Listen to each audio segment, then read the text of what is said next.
Olá, bom dia. Eu me chamo Regina Célia. Quero compartilhar uma palavra hoje que Deus colocou no meu coração. É de fácil entendimento, mas é uma palavra que com certeza poderá destruir barreiras. Se não for dentro da pessoa, com certeza poderá ser ao nosso derredor, né? E nós sabemos que a vida de Davi, muitas vezes, aquelas perseguições que ele sofria, ela é comparada com a vida de Cristo, com a vida de Jesus, com as perseguições e as barreiras que foram colocadas na vida do Cristo, na vida de Jesus Cristo. E nós vemos lá em 2 Samuel, em 2 Samuel 22:47, Davi ele estava comemorando a vitória dele sobre Saul. Saul agora é morto, né? E Davi ele está ali comemorando a vitória. E nós vemos que Davi ele lista uma série de frases de adoração, é um cântico que ele faz ao Senhor. E ali ele apresenta tributos, ele tributa ao Senhor, né, a sua vitória, né, o seu louvor, a sua gratidão a Deus por essa vitória, né? E ele diz assim no Salmo 47, que é um verso muito lindo, que eu quero ler para vocês, que diz assim, ó: O Senhor vive, bendito seja a minha rocha, exaltado seja o Deus da minha salvação. E essa palavra é uma palavra assim muito linda, dizer que Deus é a nossa salvação, que Deus nos salvou. E nós sabemos que desde a antiguidade o Senhor planejou, ele tomou a iniciativa de nos salvar. E é essa palavra que o apóstolo Paulo ele está lá falando aos Colossenses. Aquelas pessoas foram salvas pelo Senhor ali naquela comunidade, né, na cidade de Colosso, mas elas estavam sofrendo um problema gravíssimo ali. Naquele momento, naquela época, o gnosticismo estava muito forte ali naquela localidade. E muitas pessoas estavam se enfraquecendo, outras até abandonando a fé, por conta dessas filosofias que vinham de uma maneira impactante na vida das pessoas, fazendo com que elas ficassem enfraquecidas.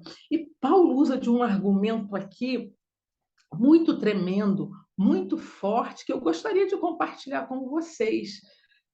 Mesmo sabendo e crendo e tendo conhecimento do poder de Deus, de como a maneira que Deus salvou a humanidade, Paulo ele faz um esclarecimento aqui o tempo todo mostrando quem era o Cristo, quem foi o Salvador, o Cristo Salvador da humanidade.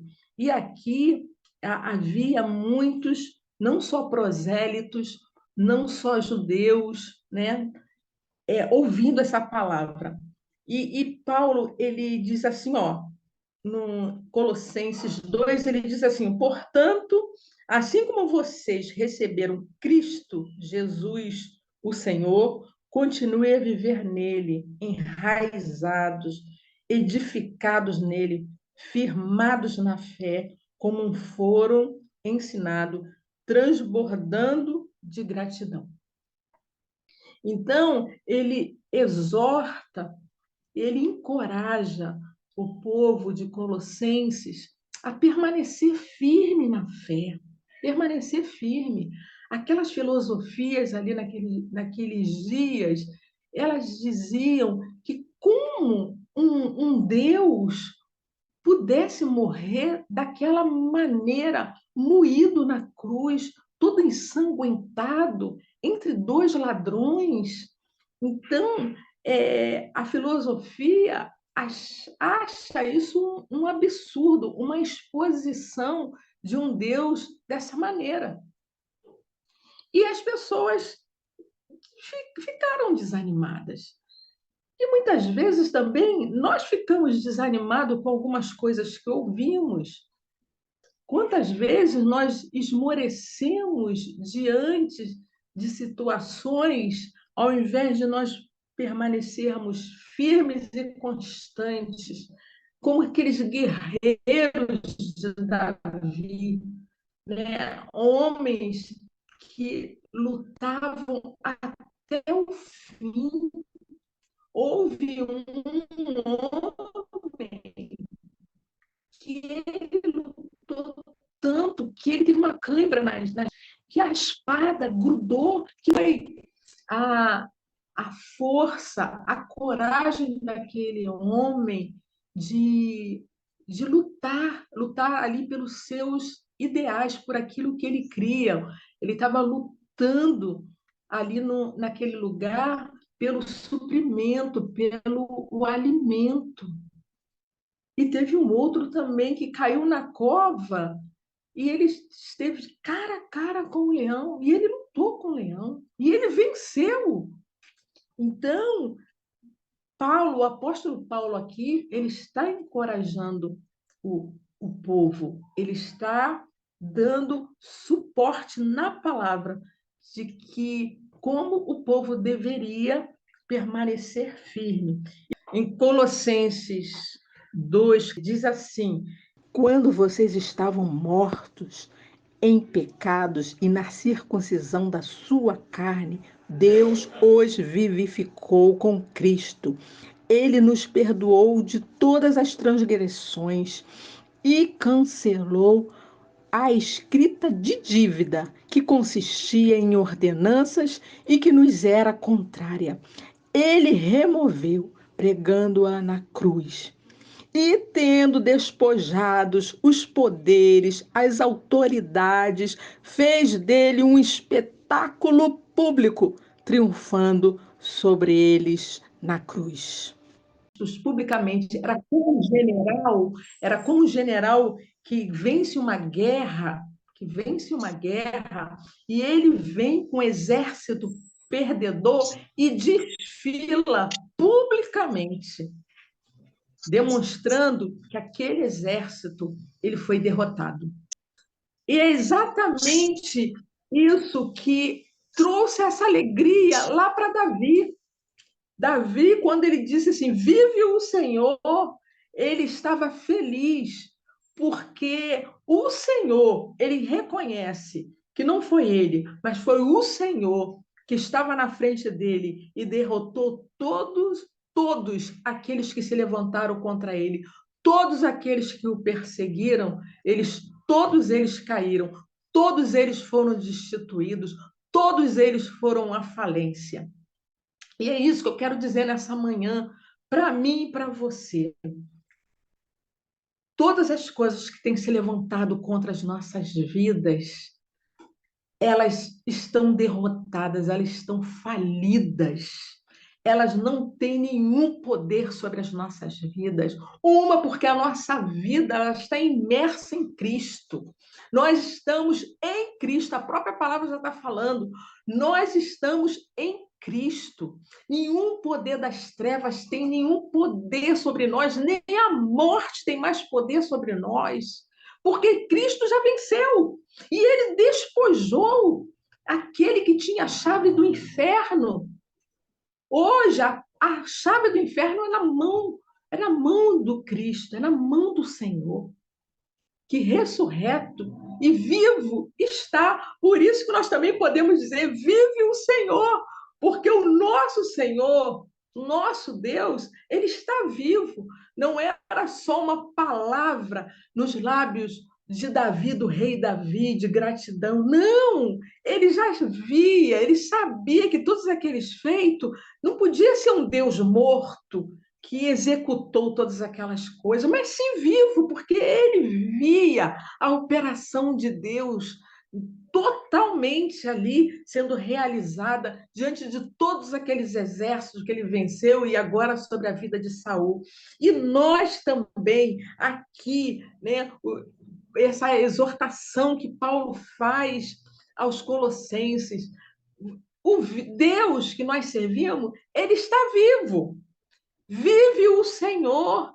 Nós não podemos ficar dando atenção às vãs filosofias, às vãs conversações que surgem diante de nós para nos atrapalhar e nos impedir de ver que o nosso Deus é vivo.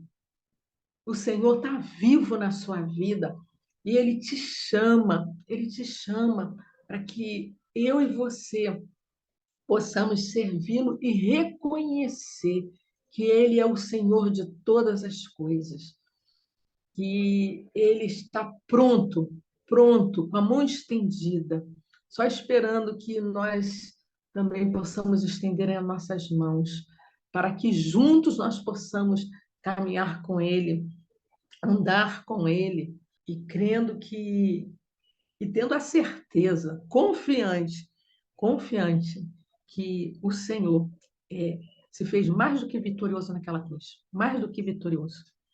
Amém? Pai, em nome de Jesus, eu glorifico o teu nome, eu te exalto e te engrandeço, Espírito Santo de Deus, e quero colocar diante de ti as nossas vidas, porque nós sabemos, Senhor, que todo o inferno foi despojado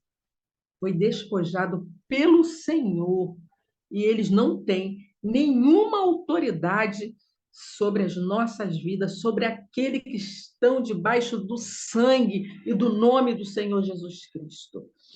Nós nos submetemos, tal como diz, Senhor, o apóstolo Tiago, ele diz: sujeitai-vos a Deus e resistir ao diabo, ele fugirá de vós. Ele tem que fugir. Aquele que está sujeito ao Senhor, debaixo do nome do sangue de Jesus, o diabo tem que fugir. Ele tem que fugir com as doenças, ele tem que fugir com os roubos, com o saque, com as mentiras, com o engano. Ele tem que fugir. Nessa manhã, nós colocamos, Senhor, toda e qualquer situação que nos aflige, que nos incomoda, que nos traz dor, que nos traz perturbação, debaixo da autoridade do sangue do nome do Senhor Jesus. Nós repreendemos na autoridade do nome e do sangue do Senhor Jesus. Colocamos as nossas famílias, colocamos as nossas vidas, porque nós cremos no Senhor. Deus, nós louvamos o teu nome e te somos gratos, Senhor, por essa autoridade, Senhor, que o Senhor nos concede também, pela tua misericórdia e pelo teu amor, para que nós possamos viver esses dias, esse tempo de peregrino nessa terra. No nome de Jesus, eu te louvo e te agradeço por tudo. Em nome de Jesus, amém. Amém?